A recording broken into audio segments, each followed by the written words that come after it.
Hey and welcome to the Daily Arsenal News Show. Let's begin with our daily news. BBC Pundit criticises Thomas Partey for constantly losing the ball at the World Cup yesterday. Arsenal's Thomas Partey found himself on the winning team as Ghana just edged out South Korea in a stunning 3-2 game in Qatar. Mohamed Kudus was the star of the show for Ghana, while Southampton defender Mohamed Salisu also got himself on the score sheet. Salisu is just one of a number of well-known Premier League-based players doing their thing with Ghana in the World Cup. Of course, the biggest name of all is probably Thomas Partey. However, while Partey might be the star attraction for Ghana and key for Arsenal, he wasn't quite all the races for parts of the game versus Korea. And watching on for the BBC, Dion Dublin felt the Arsenal man's passing was way off at times. He went on to say, "There has been a few mistakes like that from the center of the Ghanaian midfielder. Thomas Partey has been guilty of it, giving the ball away as well." Partey was indeed sloppy with the ball at times for Ghana. It meant that, at times, his team relinquished possession too easily, and that helped South Korea back into the game. There can be a big difference in playing for your club and country, but to do well, Ghana do need Thomas Partey to be at his very best. We have all seen how good he can be with Arsenal. When he doesn't play, the Gunners are a different team altogether, and he really does make them tick. For Ghana, they need to see this side of Thomas Partey. If he can produce like he does with the Gunners, then there is a high chance Ghana can go deep in this tournament. However, if he keeps giving the ball away like he did yesterday at times, then the African nation will be going home pretty quickly. Tony Adams shares what he's noticed Bukayo Saka just hasn't been doing in an England shirt. England failed to follow up their impressive win over Iran with a similar performance against the USA on Friday. Gareth Southgate named an unchanged squad that included Arsenal star Bukayo Saka. However, Tony Adams wasn't impressed with one aspect of Saka's performance in his column for The Sun. Gareth Southgate's side were lackluster in possession and struggled to create any clear-cut opportunities. The combination of Harry Kane, Raheem Sterling and Saka worked so well against Iran. However, they failed to link up effectively against the USA and looked very isolated at times. Kane only managed 2 shots in the whole game, and neither tested Arsenal keeper Matt Turner. Adams has now said that Saka didn't try to cross the ball often enough, something he's noticed in all of England's games. He also believes that Kane is spending enough time in the box to give Saka that option. Adams wrote in his column in The Sun that England's attacker may need to change their approach going forward. Adams said the following: "He, Kane, doesn't get in behind the defense and he doesn't face you up. He is a link player who is going deeper and deeper to get the ball. Bukayo Saka and Raheem Sterling on either side of him do face people up and take the ball to them, but they are not getting in behind either, and there are no crosses coming in for Kane where he can be dangerous." England scored 3 goals directly from crosses against Iran, but Saka didn't provide assist for any of them. Saka doesn't tend to swing in many crosses for Arsenal either, instead preferring to drive towards the byline and drill the ball across goal. England's patient build-up play doesn't tend to suit Saka trying this at international level, but Adams still believes he doesn't cross enough. Saka has recently been compared to David Beckham by Gabi Agbonlahor, which would be in complete contrast to his lack of deliveries. It's hard to criticize the youngster given how good he was in England's opening game. The Three Lions' issues are deeper than not getting enough crosses in from out wide.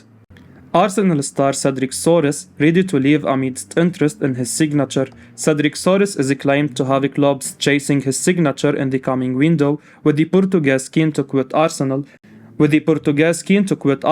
in search of more regular playing time. The defender has fallen further down the pecking order this season following Ben White's move to fullback in order to accommodate all of Gabriel Magalhaes and William Saliba into the same starting 11. The move has worked wonders for the club domestically, with the Gunners flying high to top the Premier League table by 5 points at present, but with Takahiro Tomiyasu also ahead of Cedric in the fight for a starting spot, the latter is now considering his options. Mykhaylo Bridges insists that boss Mikel Arteta may block his departure. However, unless a decent replacement could be found, possibly due to the recurring injuries of both Kieran Tierney and Alexander Zinchenko down the left, which has seen the Japanese defender featured down the left this term. Bridges told GMS the following: "My information is that Arteta feels they might be a little bit light, so they might stop one of the fringe players going. For example, there is a lot of interest in Cedric, and my understanding is he wants to move on, but Arsenal won't allow that unless they bring someone else in. I think at Arsenal, maybe we'll see one or two coming in and one or two going out in January, but I think it would be quality coming in and surplus going out. I don't think Arsenal have to worry too much yet about any big names leaving." Cedric has been the utmost professional since arriving at the club, knowing that he was never a guaranteed starter and has always continued to train hard and set a good example on the training ground and when waiting patiently to feature. If he wants to leave to play more regularly, however, we should allow this to happen, but not at the detriment of our own playing squad. Arsenal interested in £43 million Spain forward Nico Williams. Arsenal are one of the sides interested in Nico Williams, with goals suggesting that the Gunners may be tempted by his £43 million release clause following his appearance at the World Cup with Spain. Williams only made his debut for Luis Enrique's side in September, and yet his form for Athletic earned him a place in his final 26-man squad for Qatar. He has come on in the games against Costa Rica and Germany, and he has managed to impress. With that, it appears that interest in him may be building. Goals suggest that Arsenal, Liverpool, Chelsea and Paris Saint-Germain could be tempted by Williams' £43 million release clause off the back of the tournament. Arsenal, of course, are looking to sign another winger. Reports from the Daily Mirror have suggested that they have been working on a deal for Mykhaylo Mudryk. Meanwhile, the Daily Mail suggested that they are monitoring Christian Pulisic. Williams is another extremely exciting target. He has scored 4 goals and provided 4 assists for Athletic this season. His brother, Inaki, who is also at the World Cup but with Ghana, has recently suggested that he is a great player in incredible shape. Williams himself has claimed that his style is similar to Kylian Mbappe and Neymar and that he likes to dribble with the ball. The 20-year-old is certainly still a work in progress, but Modric is only a little older and Pulisic would arrive off the back of a difficult spell with Chelsea. One thing which may make life trickier for Arsenal is the fact that Athletic only boasts players with connections to the Basque region from childhood, so obviously there is a much smaller pool for them to use to find a replacement if Williams leaves. Thankfully, there is a release clause in his deal, but plenty of clubs will now be weighing up whether the time is right to make a move. Joao Felix now asked his agent to find him a new club. Arsenal are linked with him. Arsenal are thought to be keen on signing Atletico Madrid forward Joao Felix, and the Gunners might just have been given a big boost in that pursuit. Report last month had suggested Felix was on the radar of Arsenal ahead of January.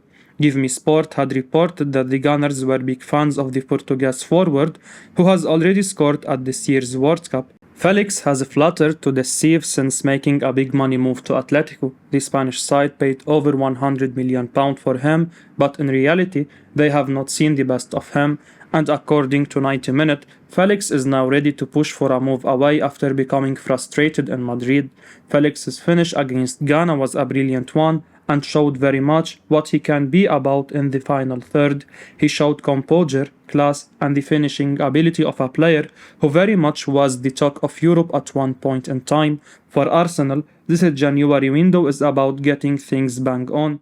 They need to ensure whoever they sign is capable and can hit the ground running. Ability-wise, he has it all. It's just about him showing his best. At 23, he has time ahead of him, and if he keeps performing in Qatar, then Arsenal could be tempted to push on. Ryan Babel thinks Cody Gakpo would be absolutely brilliant for Arsenal. Ryan Babel has told The Athletic that he thinks PSV star Cody Gakpo would be absolutely brilliant for Arsenal. The Gunners will seemingly be on the lookout for attacking reinforcement in January after missing out on Rafinha to Barcelona over the summer. Mikel Arteta has a breathtaking front three at his disposal in Gabriel Jesus, Bukayo Saka and Gabriel Martinelli. Writing in his latest column for The Athletic, Babel feels Gakpo needs to choose his next move carefully, and while he says he would like to see the 23-year-old join his old side Liverpool, he added that Arsenal would be an incredible move for him. Babel told The Athletic the following: "You see him linked to clubs in England, such as Manchester United. Everyone has the right price, so let's see how he develops in the tournament. He has shown enough quality that he is ready for the next step, whether it's in January or next summer. As a Liverpool fan, I would tell him to go to Liverpool if they make an approach. Arsenal would also be an incredible team for him with the current manager and the project that they are building. He has to follow his heart." Gakpo has been putting in some impressive displays for PSV this season and is even outperforming Erling Haaland based on the statistics. The forward has already scored 13 goals and provided 17 assists in just 23 appearances with PSV in all competitions. He's carried his lethal from into the World Cup for the Netherlands too, as he's netted twice in 2 appearances. Arsenal undoubtedly need more depth in the attacking positions, particularly in the wide areas. The £40 million rated Gakpo has shown he is capable of leading the line as well as playing out wide effectively. The Dutch star would be a brilliant addition for Arteta's side and provide competition for 2 of Arsenal's best players in Saka and Martinelli. Juventus believe Mykhaylo Mudryk has more or less signed for Arsenal. Arsenal could be heading towards the signing of Mykhaylo Mudryk, and Juventus believe the deal is more or less done from their perspective. The Italian side are among the clubs in Europe said to be keen on signing Ukrainian star Modric, but it's believed Arsenal hold the upper hand, with the player himself even thought to be keen on the move. Indeed, Fabrizio Romano has even claimed that Modric is indeed Arsenal's priority despite links to Christian Pulisic, and adding even more weight to the speculation around Modric to Arsenal, Juve have claimed that Juventus have essentially resigned themselves to the winger signing for Arsenal. The Italian report outlines how they believe that a £40 million transfer is essentially complete, and barring any hiccups, Modric will become an Arsenal player in January. For Arsenal and Mikel Arteta, this is brilliant news. Modric has become one of the most recognizable young talents in Europe, and his form for Shakhtar has been sensational. Lauded as unstoppable by his own club, it certainly appears that Arsenal are getting an exciting talent here. Arsenal fans will be delighted if this is basically announced before January. Modric has been the talk of the town for some time now, and if they do sign him, title talk will begin again. Modric looks like he has everything to be world class. He's got goals, assists, pace and tricks in the bag, and can be a player who brings the Emirates to life. If the Gunners can pull this off and get him in before January even gets going, then it's massive. Modric improves the Arsenal starting 11, not just the squad, and that is what Mikel Arteta wants to see. I will be uploading daily Arsenal news, so keep your eyes on the channel and don't forget to like and subscribe. I appreciate your support. Peace out.